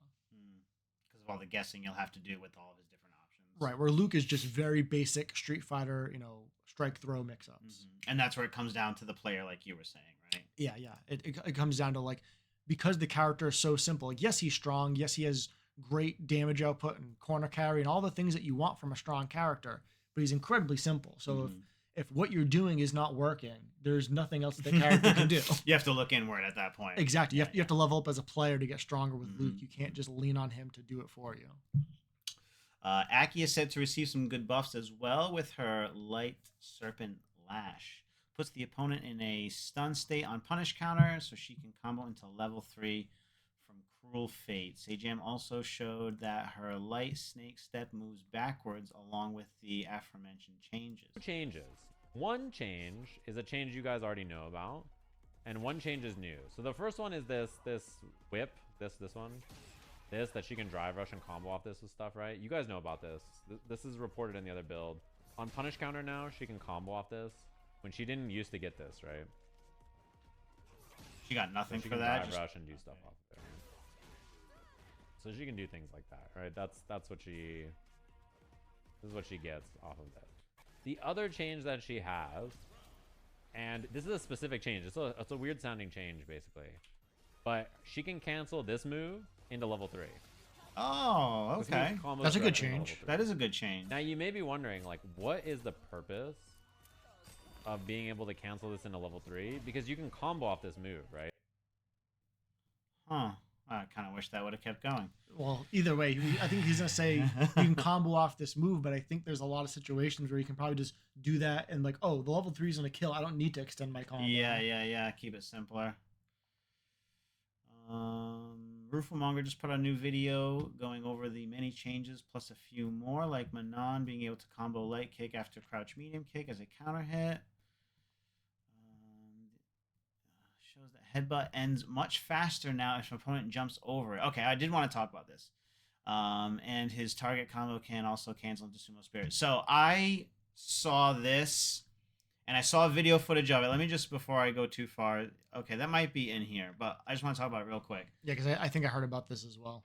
This sounded like a nerf to the character, okay? And people were upset. And for me, it made sense because if I am reading your headbutt and I'm neutral jumping, I feel like I deserve the punish on that. Right, and part of it too is like in neutral, if E Honda's holding down back, it's like he can headbutt or he can butt slam. Mm-hmm. And if I read the headbutt and I neutral jump and he goes for a butt slam, he gets the reward off that. Exactly. So it's like, what reward do I get for guessing right? Exactly. And so when he would do headbutt in neutral and you jump over it, he was completely out of range for you to punish. So in my mind, I'm like, this is good. I want to be able to punish him. Yep. What I saw in the video was that when the headbutt goes through and you land and he lands behind you, you're actually still facing away. Right. So then you'd have to turn around, and I don't think that'll be enough time for you to get a punish. And now I feel like it kind of gives them, they wanted to get in, they got in, now they're in your face. You weren't able to punish them. Now you're going to eat a mix-up. You're in command throw range, button range, and things like that. Yeah, what I'd be curious about is like if you neutral jump and then they headbutt underneath you, can you come down with like a medium kick that works that would as a cross up? Oh, Exactly. okay, all right. Or does it, because it says that the headbutt ends much faster. Does that mean it ends fast enough that if you come down with that medium kick, they can actually perfect parry you? So practical application, things that we'll have to wait and see. But I just, for me, it sounded like a good thing to go. Not that I go against many Hondas, but when I saw it. Yeah, and to kind of like finish this off, you shouldn't be neutral jumping anyways. You should be perfect parrying it on reaction. Yeah. And so really the mix-up I was saying where like, oh yeah, if you think he's in a headbutt and you neutral jump and he butt slams you, it's like you shouldn't be doing that anyways. You should be waiting for the headbutt or the butt slam and then trying to perfect parry it, accordingly. Okay. which is hard to do. Yeah, it can be. That's it for the article. Do you want to check this out real quick just to kind of see what it goes over? I'm not really interested in watching the whole thing. It's very long. Hello and welcome. Yeah, this is Roofelmonger, and as promised, we had the Akuma footage. That video is already live on the channel. Now let's. Oh, I can skip through. Do you have any interest in me covering Manon changes or? Well, so Zangief, what else does it have? Aki, Honda. E-Honda, and E-Honda for the rest because he's an E-Honda main. You want to stay on topic with E-Honda? And Let's just quickly cover Honda. We'll skip right. the rest. For sure. Shout outs to Roofelmonger if you don't already follow him. This is literally me booting up the game, starting right away, testing. Okay, go for buff. Fierce kick doesn't go into hands. Sucks. But Okay. crouch medium kick does go into hands now when you have the buff. And I let out a scream that scared everyone around me. A way for him to combo into buffed hands from a low is gigantic. Massive buff to the character. And also one of the changes I asked for in the Buff Honda video. Also, you heard about the nerfs. They're there. So I after wonder butt slam, now, can he cancel crouch medium kick into drive rush when he has the hands, or is it only that he can only cancel the crouch medium kick into hands because of the sumo I forget what it's called, sumo charge up. you're pushed back much further. No crouch light punches, no grabs, no nothing like that. Okay, so But no stand mix. medium This is a nerf punch. to gimmicky Honda. Because the stand medium Much punch the got same- buffed. I don't think we talked about that. Honda's stand medium punch moves forward like Luke's stand medium punch. Oh, okay. Headbutt immediately ends if it goes Yeah. under someone who's jumping. Once again, this Well, is a that nerf to was- gimmicky Honda. If you can only do headbutts and butt slams, yeah, you're not going to do as well. But fundamentals Honda is getting big buffs. Another very big buff for Honda is the target combo can cancel into Sumo Spirit, the buff. This means if you do the generic launcher combo, you can drive rush, do target combo, go into the buff. Oh, It's during a the hard knockdown. Okay. You're plus right in front of their face with the buff. Amazing change for his offensive combo structure and That is pressure. good. And speaking of that, butt slam is now a true hard knockdown, so you cannot back roll it, and that is huge. That's for his right in your pressure game. face. Yeah, you're Opens up a stuck lot of new there. avenues. Before big they buffs. roll, you can pressure a little bit, but not much, and you can't build charge in time. You can only go for light hands. Now you're closer, so you can threaten with more buttons, build enough time to charge, and then kind of loop into itself. Or threaten heavy Oh, command grab. man. Big buff. Also, stand medium punch goes appreciably further when you do it. Oh, yeah, Which yeah, means yeah. There's this the is loop a pretty button. direct buff to what is already almost his best button. Will help out his neutral big time. Also, stance punches no longer knocks the opponent down, so you may be able to link to and combo after the fact. I didn't have enough time to test, so I'm sorry. Once again, check the pinned comment for more. That's the video. I only had limited time, and this video has to be a certain amount of time, so thank you Yeah, very I much. mean, Cap. those seem like good changes for Honda, and like he kind of alluded to, like that seems like nerfs to the gimmicky Hondas that are just headbutting and butt slamming all the Mhm. time, and reasonable buffs for Honda players who are actually trying to play the game and actually trying to use the character's kit and outplay their opponent. That all honestly made sense to me. That all seemed valid. That the character should have those things, because I don't. It didn't make sense for them to. When you heard about the initial nerfs, when you hear about them, you're like, oh, I'm surprised that they're doing that. Right, And then, of nerfing course- one of the weakest characters. Yeah, and then you get the title of that event hubs thing being like, oh, and here's Luke getting buffed. So that actually sounds a lot more in line with what I imagined Capcom wants out of this game. Yeah. So here we are on Twitter. We have High Fight over here, and they shared a few different things going on with the new Season 2 balance update. I'm not sure if this is one of them or not. I'm assuming not. I think this is just talking about A weird interaction. Yeah, weird interaction Wow. with the Yeah. dive Okay. kick. Yeah. Yep. That's the same. That's oppressive now. Drive Rush Demon, in case you guys haven't seen this yet.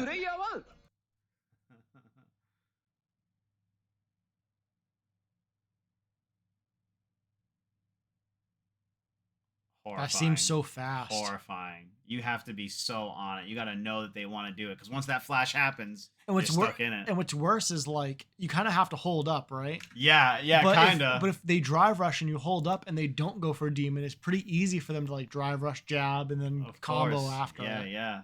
So that looks scary.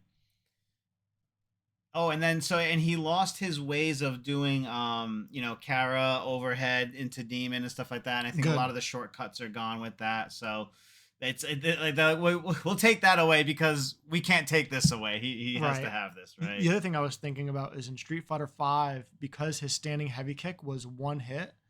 What is this? Go ahead. I want to let you finish. So because his standing heavy kick was one hit and it whiffed on crouchers, you could like knock your opponent down and then whiff stand heavy kick and then go right into Raging Demon. And it was kind of like a setup. And so now with his standing heavy kick being two kicks and relatively slow, I think they kind of got rid of that, which is a good change. What is this? Akuma full meter DP punish.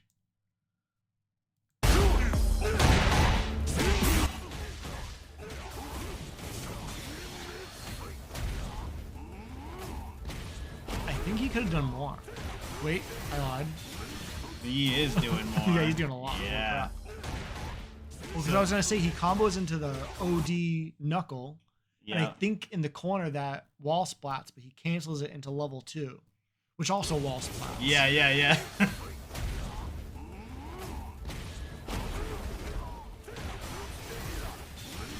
So that's all of his resources. That is right around there is what I could get with Guile full resources doing an optimal combo. But this is on Akuma, so That's I'm true, it's assuming that's also on closer to Akuma. like maybe 55%. Because right now that's showing like it's closer to 60%. Yeah, 55 to 60, so maybe it's between 50 and 55%.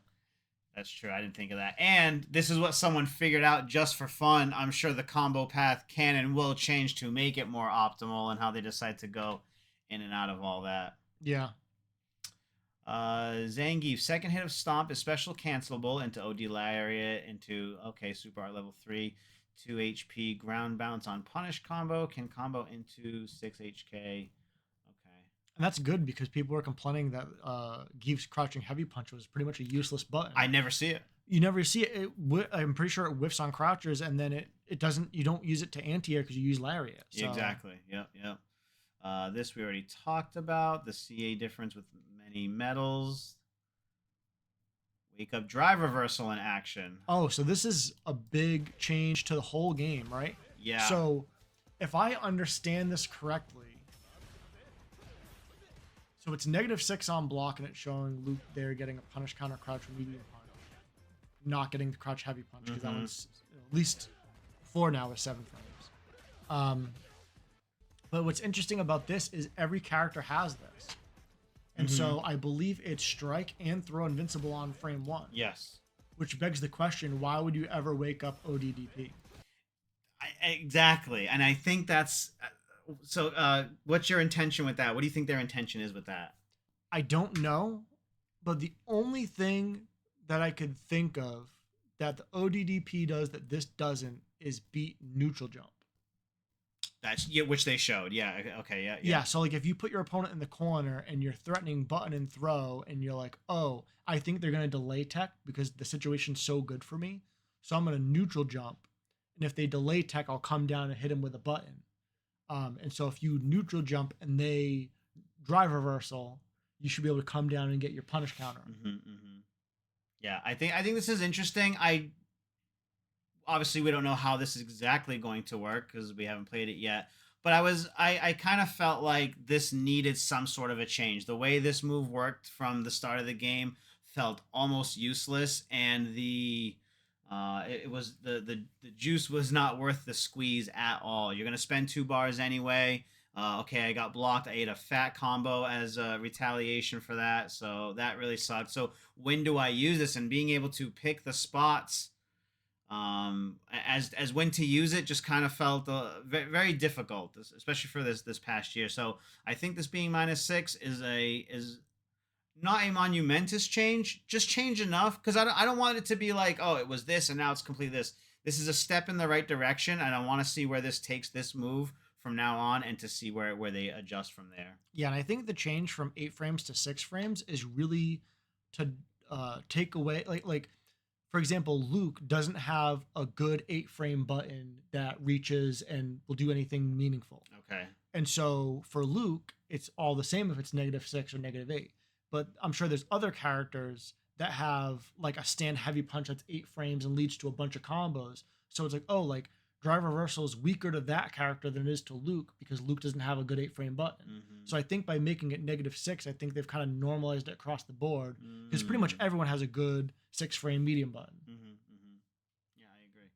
And then we won't know until it comes out, but I've heard that the drive reversal is faster. So it went from being slower and more punishable on block to being faster and less punishable on block. And now you can do it raw on wake up. And so it seems more worth the 2 bars than it used to be. Absolutely. Whether we see more usage out of it long term, we'll see. Mhm. And I think we'll definitely see it from characters that don't have a DP. Exactly, because now that's their new saving grace. It's not exactly as good, but it's definitely a great substitute. And if it all costs the same, whether it's ODDP or this drive reversal 2 bars, I think that's more or less all the same. Yeah, the one thing I was thinking about is like if I'm pressuring my opponent and they wake up ODDP, that doesn't necessarily take away my drive bar, but I think a drive reversal would take a bar away from me. Oh, So if my drive meter's low and I'm on offense, I was on block, but on hit, I think it would take away a bar. No, it didn't. Nothing. That's stupid. It should take away a bar. Never mind. Because I was going to say that might make more sense because, like, right now, if my drive meter's low, I'm incentivized to pressure them, not so much to get hits, but just to give my character time of not blocking so my drive meter can come back. So if I can make them block 2 or 3 buttons and then throw them, I can just gain back, like, probably 2 whole bars. So if I have, let's say, like a bar and a half left and I'm trying to pressure them, if the drive reversal ate one of my bars. Well, the other thing, too, is this is in training. No, it would still show that. I was saying this is training mode, so maybe it's not showing it. But Yeah. now that they're using bar, the drive meter is depleting, so I think it would show it. Because if that was the case, if you're going to talk about, drive economy, that would make sense. I spent 2 To take one of yours. to take one of yours. And if you blocked it, you get a decent punish. Yeah, so I actually... Capcom! Somebody hire this man, okay? Yeah. No, that would make a whole lot of sense. I would feel not as bad for using that, but maybe... So back to the original question then. Would ODDP take away from any of your bar? I don't think so. I think punish counter takes away your bar, but if you're ODDPing while someone's doing something to you, I think you get counter hit. Okay, yeah. So then I feel like that might be, well, why not do this, right? Because Right, you're going to be taking their... And the reason why is if they block it, you're -6, which Mhm. I mean is comparable to, if you block an ODDP, you're also punishable. Mm-hmm. But I think the real issue is the neutral jump. I think Yeah. neutral jump beats it.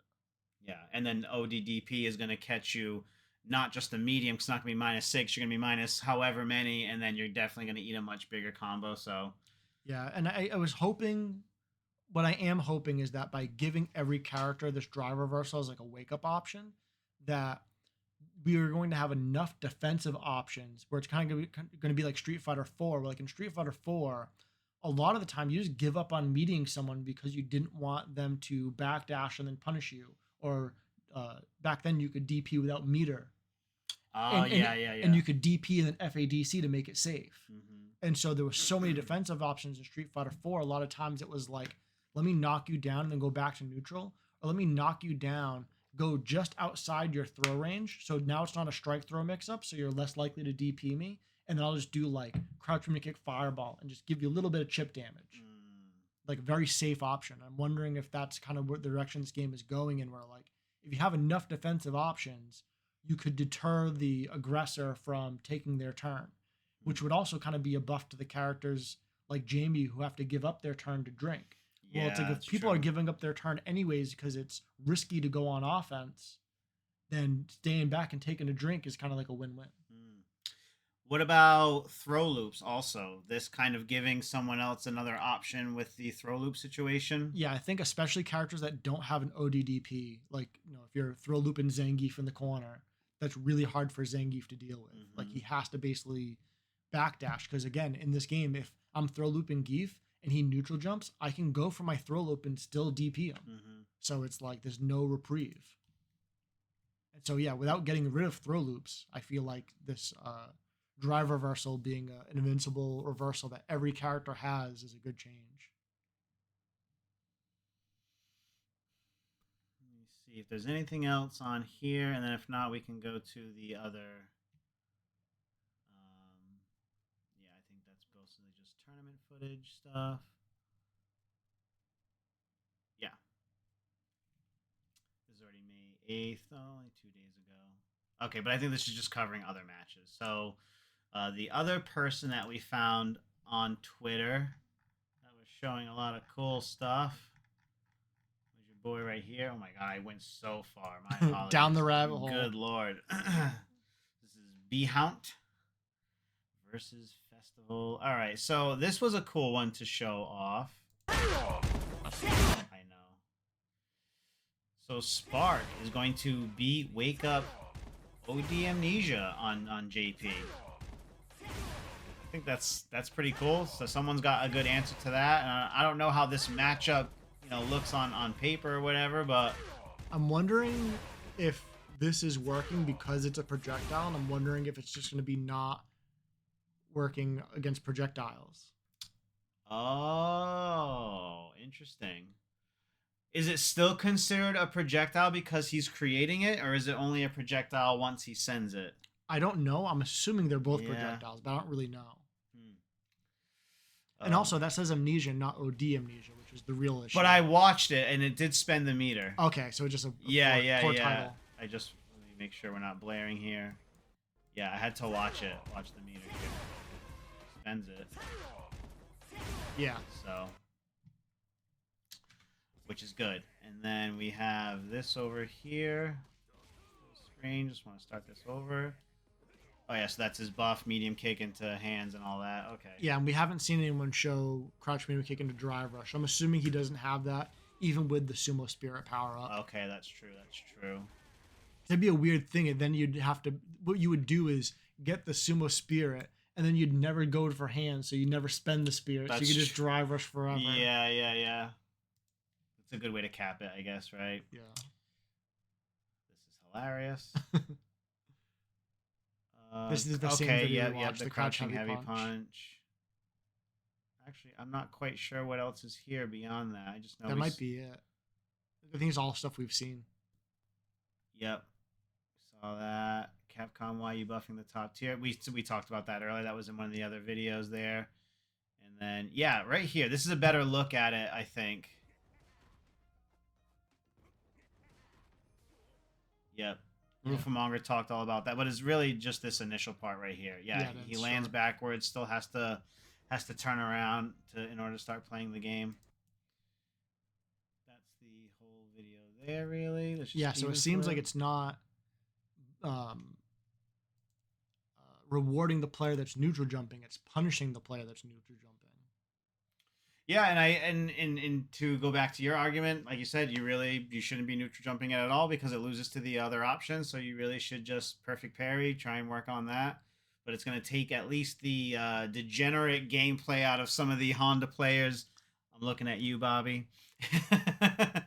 I miss Bobby playing this game. I wish he would come back. Yeah, he's been playing a lot of Tekken. A lot of Tekken. Anything else? Is there anything else that you thought of that you wanted to discuss? No, I think we covered it all. I'm super excited for Akuma. I'm super excited for the Season 2 changes to be solidified so we have it in our own hands. Yes. We can play with them. And maybe once they actually release the patch notes, that could be an episode that you and I go over if that's in a decent amount of time for us to cover that. Yeah, I'm really hoping that they release the patch notes next weekend, like a few days before the release of it, so we can see it and digest it. And like you said, we can cover it and talk about it. Yeah, that'd be really good. Hopefully you guys enjoyed this video. If you did, give it a like, share it with some friends, comment down below. What do you think of Akuma? What are you excited for the Season 2 changes? If you haven't already, please subscribe to the channel. We are on our way to 2,000 subscribers, so I just want to say thank you to everyone there, and look out for some of our other content that we have on the channel. Go and watch the award ceremony. It was filled with a lot of tears. a lot of tears, man. That award completely caught me off guard, and it was impossible to... Oh, can we show it really quick? Yeah, go ahead. It was impossible for me to collect myself to say a proper thanks, so... Yeah. So if you know me, I'm a bit of an older gentleman, and the Sidekick was my favorite cell phone of all time, so... Mine as well. Yeah, so Tomlet was nice enough to pick up one used, spray paint it gold, put this really cool placard on it that says, my name, and what does it say? Best dude overall. And 2003, that's when I started tattooing. So it's Cool. it's all perfect in there. So yeah, definitely go and check out the awards ceremony. Your boy over here cleaned house with more medals than anyone was expecting. And yeah, it was just a really great way to give back to the community. So definitely go check out that video, other videos that we have on the channel. And I will give you a sneak peek, since you will see this before you see the unboxing. We've got some new buttons to talk about here on the channel. I'm not even going to say who it's from. I'm going to let you guys speculate in the comments what kind of buttons are those, but we got some new stuff to go over here at Button Club YouTube. So thank you again. We will catch you guys on the next video. Keep pressing them buttons and Stay safe.